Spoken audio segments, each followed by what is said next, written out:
Ова е епизодата на Newbiz, која по завршувањето на видеото продолжува на кафе со Васко Карангелески од Брулс. Како? Васко сподели линк со формулар на кој што може да се пријавите. Линкот е во описот на епизодата на YouTube, а со пријавувањето имате можност да испиете едно 60-минутно кафе со Васко и да се распрашате за се што ве интересира.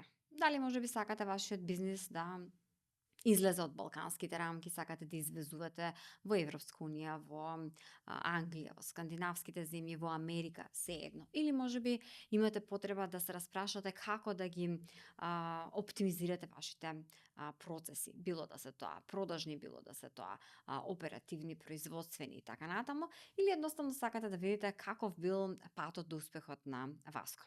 По секој случај изгледајте епизодата за да добиете можеби инспирација за тоа како да ви тече разговорот на тоа 60-минутно кафе.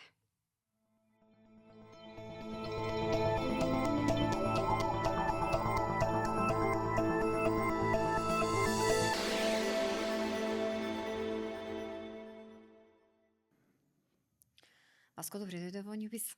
Добро днев. Имаш интересна и кариерна приказна, меѓутоа нешто што е можеби најинтересно е како си се менувал, си се прилагодувал во зависност од улогите што си ги имал или што ти шансите, можностите што ти доаѓале во животот. Направи ни една мала ретроспектива од леснина преку комори до консултантство. Може ли да почнем пред леснина, оствари, од студентски ден? Значи, што е најинтересното? Да. Па јас запишав факултет пред времето да постои Google и само што почна мобилни оператори, интернет беше dial-up, ова го наговестувам. И започнав со невладини организации. Од таму потоа завршив факултет, не бев свесен, тоа беше некоја активност така интересна. Енергијата така дав и од таму оствари сопственикот на леснина беше спонзор на еден настан, па ме викна да работам таму. Од леснина инженеринг од инвестициски менеджер, предав во раководител на Мебел, ја завршив економски факултет, ништо не знам. Потоа извршен директор на Сојузна комори, па од Сојузна комори, каде што зборувам пред 20 години, кога беше основан Сојузот на комори, и на моја 26 годишна возраст, која што мислев дека сум многу голем тогаш, сега малце поинаку ги доживам работите. Па отидов на една друга страна, викам да видам малце структура во UNDP, бев проект менеджер за локален економски развој и во еден момент сватив дека сум многу љубопитен и сакам многу да учам и дека ми се досадуваат работите и сватив дека се е проект, дека трајно дека нешто ќе биде операција што за секогаш ќе трае не е возможно и така влегов во консалтинг како менеджинг партнер во една консалтинг фирма и од 2010-та full time консалтинг. До 19-та, кога клиент кој што го следев со години од 45 луѓе, па 70, па со неколку години стигна до 430 вработени, побара од мене еден специфичен елемент, па бев тамо директор за развој и случајно потоа, ова случајно намерно го кажувам, во една американска компанија како VP of Sales, па Chief Revenue Officer во една софтверска компанија и сега од пред некој месец пак назад во консалтинг. Меѓутоа тоа професионално ја реков супер беше прашањето како се шифташе. Мене ми се интересни тие моментите на кои се defining moments, дефинирачки моменти и како едно со друго е врзано. Ја би рекол првата декада веројатно беше учење и беше ајде ова е интересно, ќе го пробаме. Сакав, многу ме интересира промена во невладиниот сектор, зашто го спомнав што беше младински и волонтерски. Ја мислам дека таму научив како менаџираш тимови на луѓе без да бидат платени, што се само волонтери. Меѓу другото, ние формиравме, ја бев еден од основачите на организација со 290 младински организации на 20 години, од цел Балка. И сега, зашто го кажувам тоа? Се обседнав со стратегија организација, што е организацијска промена, проектен менеджмент, меѓутоа, тоа беше пред Facebook, пред LinkedIn, пред многу други работи што сега се реалност да постојат. И едно по едно тргна од стратегија организација, проектен менеджмент кон бизнис планирање и нови модели за прилагодливи за македонските компании во текот на 2010-2020. Во тој експериментален момент, уствари не кажав, мојата прва фирма 2006 и беше формирана за фестивал менеджмент и бевме партнери на Exit фестивалот. Така да, имаше паралелно забава со 3000 луѓе на каве, а јас работам со граначалници за локален економски развој, тоа беа така во истиот ден. А сега сватив дека уствари повеќе кон sales, за кој што не бев свесен дека сум sales person. Тоа може после да го споменам. Како еден пријател. Ме интересира што значи да сум sales person, како го знаеш тоа? неодамна, 2021. И тоа не од целс и дигитална трансформација, туку помагав на компании да се трансформираат заради ковидот што има неопходност. И со еден пријател кој што знам дека имаше 100 продавачи, го прашав дали е еден модул, еден софтвер што го користев кај неколку компании, дали е добар CRM-от. И после 2 недели ми побара понуда, он работеше за америчка фирма, се уште работи. После 2 недели ми се јавува и ми вика, ни треба, вика, ти си селс гај, викам, ја не сум селс. Во B2B ти 20 години работиш, имаш свој бизнис, значи се продаваш, вика ти си селс, не ти бараме да продаваш, да си напорна она што го дежуваме како стереотип продавач кој што те форсира, туку консултативно продаваш. И ни текна, бидејќи ни продаде руски софтвер на америчка фирма, ја не знаев дека е руски, и вика да доеш да работиш за нас. И така, уствари сватив дека продажбата е најдобра услуга на поврзување на оние што им треба и оние што го нудат. Тоа што им треба на другите. Што вете си освестен дека си sales guy, се учи тоа? Се Се учат учи. вештините, затоа Се. што, знаеш, обично луѓето кога те кажат, јас сум sales, јас сум маркетинг, поверојатно е дека те научиш маркетинг отколку те научиш sales. Поише се гледа како, или можеби има повеќе понуда на курсеви академии и така натаму за маркетинг, факултети вклучително, наспроти sales. Па мислам дека sales, бидејќи јас бев од тие, sales за мене беше дека ја не сум добар продавач. И најчесто го доживуваме со тоа со кога влагаш во продавница и ти приоѓа некој ти треба помош, не фала разгледуваме, ти точно знаеш кој кондори ќе купиш или каде си фокусиран. Ги доживуваме, имаме мит дека се напорни и пуши. И јас така ги доживав исто така. Во однос на вештините на селс, мислам дека сите може да се научат, сите се лесно преносливи. Маркетинг е веројатно по фенси збор и си мислиме дека е поубав, инаку за мене ова знам дека луѓето од маркетинг не го сакаат, ама кога станува збор за B2B, мислам дека маркетинг и селс некогаш е селсот го води процесот, некогаш маркетингот, меѓутоа се заедно и се нераздвојни. Така што дистрибутивните канали, ја би ги рекол, на дали се на примање на информации, давање информации, конверзија, продажба, што и да зборуваме, се врзани и треба да имаат заедничка, да се споени, така да кажам. Значи не може да ви биде sales департмент во една зграда, маркетинг во друга зграда и да не сакаат да се видат. Никако. Не, тоа може и тоа најчесто се случува и sales и маркетинг најчесто ги имаат тие, зависи од големината на организацијата. Затоа што кога има особено кога се маркетинг одговорни за лица, sales треба да ги затворат, тука е природно да има. Тоа се природни некои природно да има друга зграда да не избие војна. Па природни конфликти се и тие се супер конфликти. Не знам, мислам тоа е како финансии и маркетинг што има природно конфликт. Овие викаат вие трошите пари, они викаат ние носиме интерес исто како што операции и продажби имаат. Вие продававте нешто, ние не сме го произвеле. Тие се природни конфликти што мислам дека се неопходни за триење на организациите за да идат напред. И сега, одиме кон консултантството, знам дека работиш со компании од Балканот кои што треба да излезат на пазари на ЕУ, на англиски пазар, на скандинавски пазар. Спремни ли се? Што работиш со нив? Ги скенираш, вие сте за таму, вие не сте? Да, мислам, сега вака кратко, да. Да, мислам дека има и во Македонија доста фирми што се спремни, меѓутоа не се ментално, мајндсетот не се спремни, иначе се спремни по, да кажеме, параметри да ги гледаме дека се спремни да излезат. Не работиме само со балкански фирми, ја во изминатите 4 години доминантно работев на амерички пазар со амерички фирми. Бев одговорен во фирма што продаваше outsource sales department, ја го водев тимот, пайплајнот и воспоставување на продажбата за нови клиенти што им продававме продавачи. Во моментов работиме за регионално, во моментов имаме една хрватска фирма која што е производна и тоа е кастом производство, не е производ, која што им нудиме влез на нови пазари во Англија, Скандинавија и Германија. Ние таргетот од пред 2 месеци работам со нив, со тоа се свежи. Меѓутоа они на пример дојдоа и викаат ние сакаме да идеме на американскиот пазар. И сега имаше тука еден процес. Немате sales asset, веб страната не ја одговара. Ама ние слушнавме, нас имаме еден SEO ни вели дека е супер за. Да, супер е, меѓутоа не сега, тоа ќе ви даде ефект за 6 месеци. И сега имаше една стратегија подесување на редоследност на канали, да кажеме, кој што започнавме моментов и ми нудиме баш вендорски услуга за закажување со станоци кои што се продажни во овие земји со нивните идеални клиенти, таргети. Во овие 2 месеци има 11 одржани, 8 веќе се резултирани во понуди и во преговори. Не сакам само да напоменам, затоа што некојаш cold outreach тоа е outbound, да, outbound и cold outreach, multi-channel approach, меѓутоа не е за сите фирми.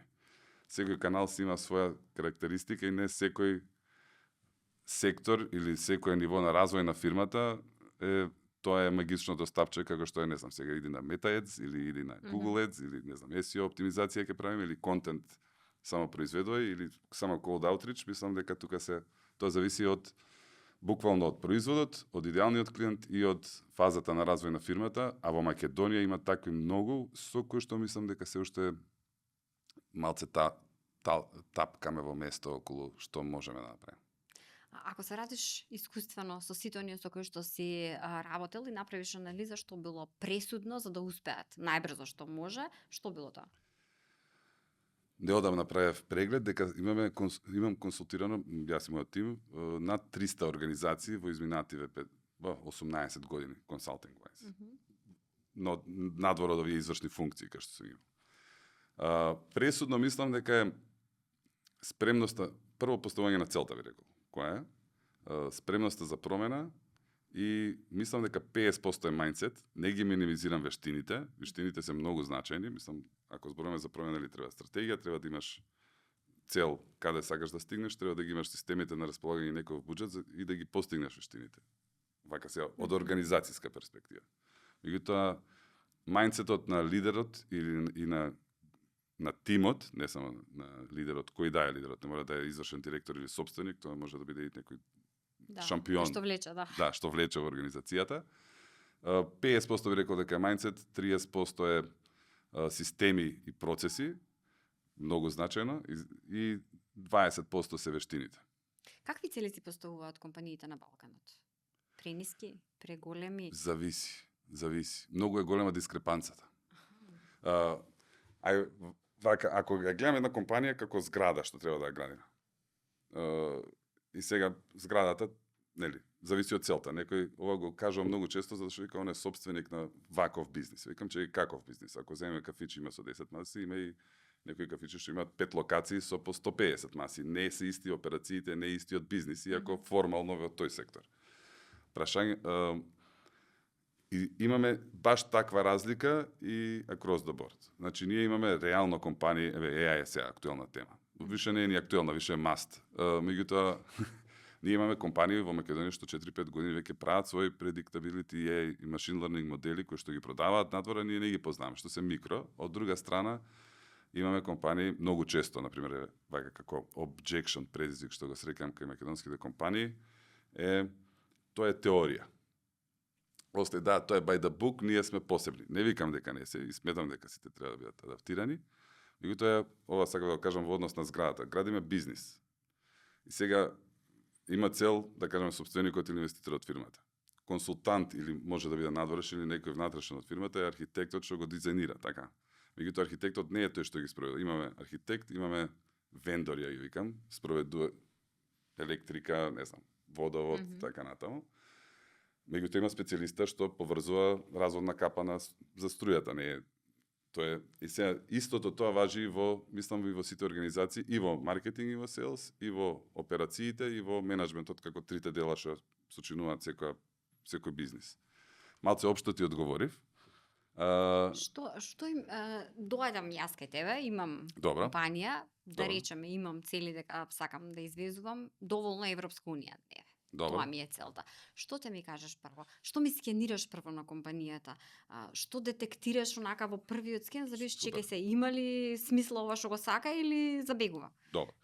Значи ме интересира сегашниот капацитет и целите. Значи првиот е гапот, да го видам. Значи кои се сегашните финансиски, досегашни или сегашни, кои се целите и кои се организацијската поставеност и досегашните производи и услуги.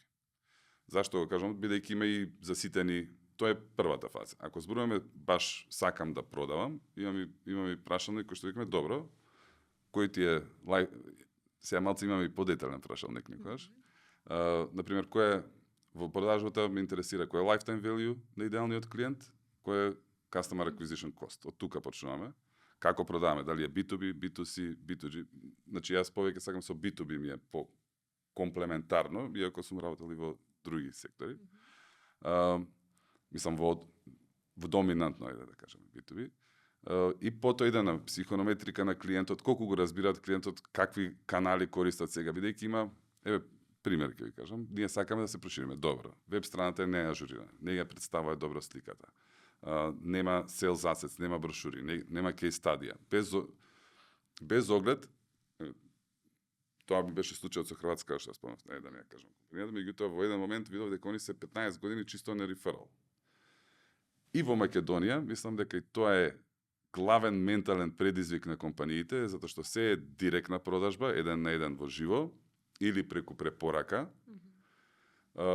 Тешко е да се замислат концептите кај што ние зборуваме за бројки кои што се многу големи, кај што мора да има системи, автоматизации, кај што има database sales, кај што треба да се подели процесот и да се мери на повеќе точки. И тоа е као, чекај, тоа е теорија. И право се тешко е да се замисли. Може еден пример уствари. Ајде. Работев во фирма на која што го бев одговорен за приватниот сектор, 70% продава беа инженерска инфраструктура, автопати, хидроцентрали, мислам така. Големо. Да. Инженеринг, надзор и проектирање и лаборатории, испитување. И 30% од приходите беа од приватен сектор и мој беше пайплайн. И сега го гледам sales pipeline, како иде класичен. И во еден момент го бранам пред бордот и ми вика, добро, сега ова теорија, ова за нас не важи. Неколку месеци подоцна, работам за американска компанија што споменав, они се уствари услуга и еден канал на top of the funnel. И таму не се само они, него имаше 500 конкуренти, каде што е изградена цела компанија со 100 и кусури работени, која што расте постојано од година за година. Од тоа што, например, македонски компании, затоа што не може да го видат, го викаат ова е теорија. Така да како objection главен, мислам дека е тоа и го напоменувам не за да критикувам, го напоменувам бидејќи ние сме многу мали. Прво треба да видиме кај се наоѓаме, тоа е мој пријател вика што треба да видиме кај се наоѓаме за да знаеш што се случува. Исто како на кошаркарски терен, ако си од спротива нема да шутираш, освен ако си Јокич, може. Така. Може. Меѓутоа, во принцип треба да знаеш кај се наоѓаш, за да знаеш што се случува и ние сме реално големината на Ајдахо. По број на жители и по GDP сме 8 пати помали од Мисисипи, мислам дека е најслаба по GDP пер капита. Да, Мисисипи. Сакаме да видиме Тексас, например, А сакаме да видиме Тексас. Имаше, да не ширам тука, имаше, можеби посоодветен пример е пред 2 години правев една анализа на SME Entrepreneurship системот во Египет, Северни Коморгани. И јас сум од Македонија, не сме сретнали никога, викам, ние сме 2 милиони и се смее човекот од другата страна, викам, мојот компаунд, вика, кај што е дел од населба, е 2,1 милион жители. И ова го кажам, викам, ова е посоодветно дека ни е поблиску него Тексас, мислам, Египет ни е... Да. Спомна автоматизација, спомна маст вештачка интелигенција, во целата оваа слика ни олеснува, затоа што, тука сме, тие сме, тоа го правиме, ни ги олеснува, ни ги отвара можностите, вратите, или се уште не сме доволно спремни за имплементација на нови технологии, па тоа дополнително не забавува? Мислам дека сега е најдобриот opportunity за мали земји и за мали бизниси како нас. Мислам, тоа е гениално што се случува. Мислам, ја ги споменав декадите на мојот развој, затоа што во, да кажеме, во 2000 до 2010 беше проект менеджмент и за да софтвер, и на индивидуално ниво да купиш, беше 500 евра и треба да идеш на обука, затоа што не можеш да го работиш. Сега за проект менеджмент софтвери вие имате во во мај лани, имаше 14,100 софтвери само за маркетинг и селс и проект менеджмент, scheduling и така, и customer support. Што се available, Мартек го има тоа мапира. Предходната година бе 11, предходната 8, во 2011 беа 150. Зашто го напоменувам ова? Сега почнав од софтвер и од технологија. Нормално, треба да се има процес, треба да се има... Тоа е една друга ствар, што мислиме дека ќе купиме софтвер, па и се реши, а всушност нема да се реши, пак ќе имаш фрустрацијата што да внесам, кај да внесам, зашто ова треба да го внесам. Да, и ова не функционира, а уствари процесот не е дефиниран. Значи, во продажбата, ако зборуваме, има лидерство, не само според мене, лидерство, системи и процеси и вештини. И кај системите и процесите се и технологија, кај лидерството се и компензацијски планови, цели, пайплайни, KPIs, мерки и така натаму. Да се вратам на македонските, за да не го избегнем прашање. мислам дека сега имаме гениална можност, затоа што алатките се достапни, тоа е една работа. Втората работа е бизнисот веќе не е локален. Пред 15 години ние зборувавме имате бизнис во Македонија и тој е локален и пазарот е тука.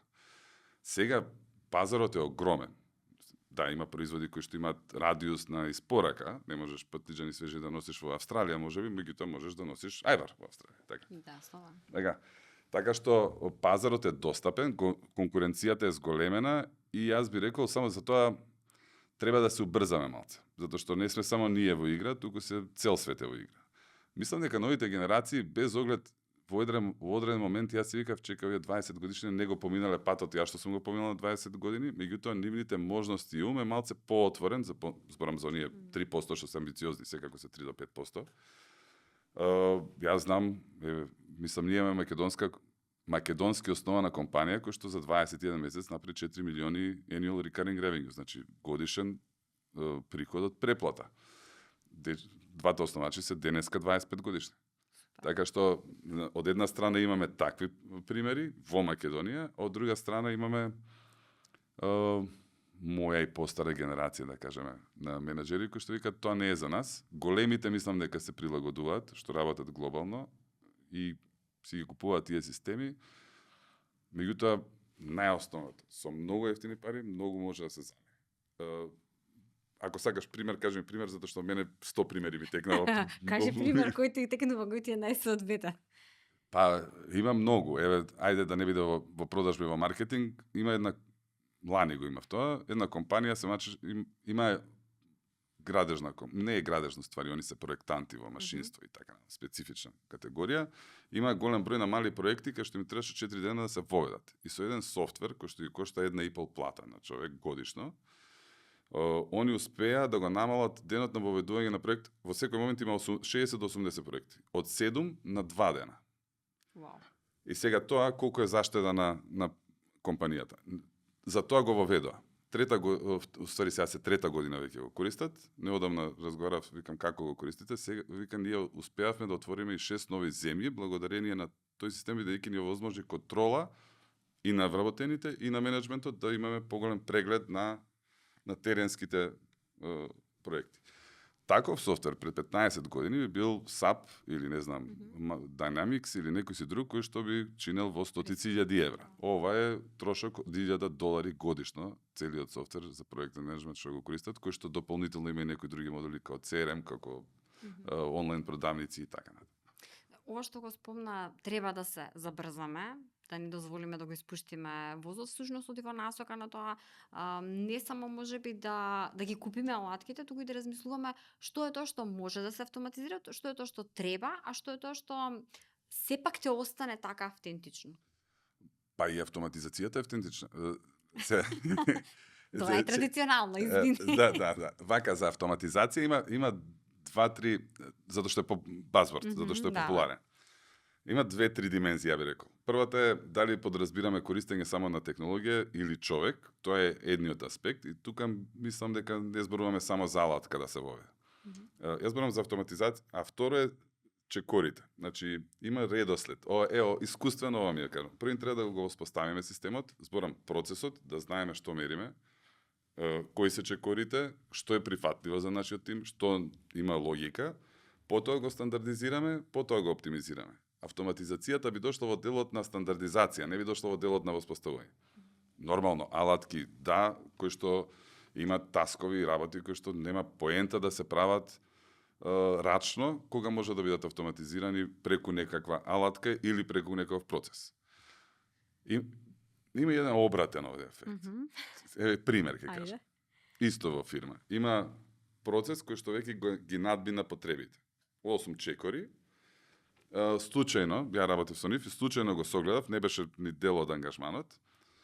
Видов, има проектанти, мислам во различни сектори, кои што си запишуваат 10 до 15 минути дневно, трошат за да од 15 до 20 минути дневно беше, трошат за да внесат одредени податоци од денот. И имаше дилеј, после треба да се одобри, па да го примат, па кога почињат да работат. И сега во тој процес од 8 чекори, што го направиле за да бидат безбедни вработените, да бидат безбедни податоците, уствари ја израчунав дека на 86 луѓе, кои ќе им се скина 20 минути дневно, Со намалување на чекорите на 4, затоа што имаше и дилеј, апрувалот беше тесното грло, се заштедија 486 работни дена без технологија. Сега го кажам, не е автоматизација, него некогаш процесот оптимизација, фактички оптимизација. на самото. Меѓутоа алатка една која што мереше ни го покажа моментот. Да не беше алатката, немаше да го согледаме дека нели Дека 15 само 15 минути на ден, што е тоа. Само на поголем обем е малце поинаков. Ова што спомнав традиционалното или автентичното нешто што го гледаме како сршта на даден продажен процес. Да. Го спомнувам заради тоа што пред известно време пијам кафе со пријател кој што од тука аутсорсираат известни услуги, работат за САД, прилично се големи и ми кажува сега планирам да идам за Америка, знаеш се е супер, ние многу работиме, клиентите ни веруваат, меѓутоа од време на време мораш да одидеш да се видиш уживо. Добро. Колку тоа ќе остане? Колку понекогаш и не плаши моментот дека технологијата презема толку многу работи кога губиме човечкиот момент? Вака, во продажбата, јас се уште сметам дека релацијата е основна. Значи, ние зборуваме за убрзување на sales velocity, што се вика, на убрзување на процесот на продажба, на нешто што нема потреба да го прави човек или што е подпомогнато од автоматизации, AI, разни алатки, да тоа не губи човек време. Меѓутоа, релацијата останува. И на back to the basics, ние имаме само 4 типа на продажба. Имаме warm outreach, cold outreach, content и ads. Дали тоа ќе биде преку партнери, дали ќе биде преку реферал на клиенти, дали ќе биде преку нашите вработени или платформи на кои што се рекламираме, вака сумарно е поедноставено, имаме само 4 начини на продажба. И cold outreach е со цел да се запознаеме и да направиме релација. Јас сметам дека е неопходно човечкиот елемент, но не толку колку што е и во Македонија, дека мора да седнеме. Тоа малце, ние го имаме тој, мора да се видиме, се запознаеме и за различни дилови. Нормално, ако некој ти носи €1.000.000 промет, ќе идеш да се еднаш до 2 пати годишно, ќе отидеш на ручек и во Америка со него. Меѓутоа не и за 6 пати седење за некој дил кој што е €100 на крајот на ден. Сега, тоа е едната страна на пендилумот. Од друга страна, многу работи се веќе автоматизирани и глумат, дури автоматизациите глумат човек. Ја имам и примери, например, тестирав пред 6 месеци 200 луѓе со преку LinkedIn. 200 луѓе што ги контактирав со автоматизација и вака и така беше, меѓутоа во едната направив намерна грешка што ChatGPT не би ја направил. 35% ми одговорија, наспроти 15 каде што немаше грешка. И мислам дека тоа е моментот каде што се истакнува потребата од човек. Во заклучување дилот, во преговорите се бара човек, се уште не се до таму. Сега, мада има AI, SDR, свише нудат, има веќе некои автоматизирани, сега зборувам не за оние производи што се софтверски со помал, што се self-onboarding, зборувам за поголеми дилови. Она што би кажала е вака, гледајќи ги трендовите во продажба, зборувам како она што беше хајп. Пред 10 години беше closing, Wolf of Wall Street, како да преговараш, како да го затвориш дилот. Пред 3 до 5 години беше веќе SDR, Customer Success Manager, кој е тој пристапот. Да, почна више технологии кои се тука, првите алатки што возможуваат. Мислам дека малце се спушти агресивност. Зависи. Има една многу интересна нова професија што излезе оваа година, што се вика GTM Engineer. Go-to-market инженер. И шо пре? Ги поврзува сите алатки што ги имаш. Затоа што да поевтинети се, меѓутоа нема големи алатки сега као SAP и такви кои што ќе ти ги решат сите, меѓутоа имаш милиони. Сега преку Make, Zapier и некои такви поврзувачи на софтверите и нивна поставување на секвенции. Мислам, меѓу другото и тоа го нудиме ние и го работиме со клиентиве. Фактички текст, продажбата станува човек, станува лид, станува многу текст, такот технолошките алатки. Меѓутоа, има една друга работа за бизнисот, што сега вака на пендулумот идеме одлично, не ни треба технологија, до ние ќе земеме алатки и нас нема да ни треба процес, или алатките ќе ни ги решат. AI беше тема, веројатно задните 2 години, ќе остане, меѓутоа мислам дека сега веќе преоѓа во интеграција.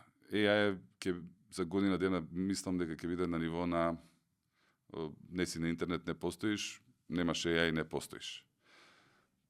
Може би, и затоа што пред 6 месеци бев на AI Summit за Sales по фази, тој требаше 5 дена и во еден момент сваќам дека не е ChatGPT тоа што го изведи во Growther, американската компанија кај што работев, пред ChatGPT ние користевме AI поддршка на продажните лица за кастом комуникација уште 6 месеци претходно, 7 месеци претходно. Разликата е што чинеше 5 до 15 тие алатки, тој систем не кошташе 5 до 15 долари месечно. После тоа сега е 2000 долари со истите функционалности. За крај, да се вратиме пак на личниот момент, затоа што си го доживеал тој момент, јас сум sales. Некој што сега го има отпорот, дека јас не ќам, не можам, не знам, немам вештини, срам ми е, не знам како. Добро. Како да почне во процесот на прифаќање на фактот дека се во животот е sales трансакција? Речи Не мора да е само трансакција. Па ја мислам вака. Трансакција со вредност е. Два аспекти ви кажал тука. Едното е, продажбата веќе не е само трансакција за да заврши, се е веќе услуга. Дури кога продаваме производ и кога продаваме некој решение, имаме и после after sales, и значи ја не го викам closing, него opening. Тоа е getting started на бизнис релацијата. До тогаш е изноваѓање на правата личност. Мене што, вака, кај мене во глава, што ми се случи, кога сватив дека уствари продажбата е изноваѓање буквално посредник, брокер, помеѓу некој што бара нешто, како и да звучи. Кој било производ да го има македонска компанија? Во моментов, со сигурност, нека размислате тие што ќе го гледат после. Има минимум 10.000 луѓе денеска што го бараат тој производ. На светско ниво. Можда не во Македонија, нели? Ама минимум 10.000 луѓе го бараат тој производ сега. Доколку не се промовира, не ја направиме нема продавач или маркетинг и продажба за да тој што го бара тоа дознае дека некој го нуди, нема да се задоволи таа потреба. Во овој аспект, исто така сакам да кажам, продажбата е маркетингот да буди интерес, ама продажбата е да ги исчисти оние што не се спремни сега да купат. Затоа што бројките на едно е на реферал, ние што го имаме директна продажба па личниот аспект, меѓутоа бројките се 1 до 2% ќе купат сега. Дури одредени истражувања покажуваат дека 90% секако не се спремни да платат цената или да купат, иако се најгласни и може и разговараме со нив. Збориме од opportunities, не збориме од сите таму, туку некој што веќе ќе почнеме разговор. 7-8% се на ниво на таа цена што сакаме да купиме и 2% се вистински што се спремни да платат премиум цена. Така да продажбата како процес и како систем е да ги исчисти сите овие што се не се за сега, ај тоа е процесното, и не е поентата да му дадеш некому, да му продадеш некому нешто што ќе му биде товар. Поентата да го најдеш тој што ќе му треба, ќе му задоволи потребата, решението што го нудиш. И ќе биде среќен што го купил. Да, и ќе биде среќен дека кај те најдев. Да, супер. Ти благодарам. Навистина ми беше интересен разговорот. За крај, јас бих сакала вака еден предизвик за Bruce.com со Z, како biz, што е со Z кај вас. Bruce.com/newbiz.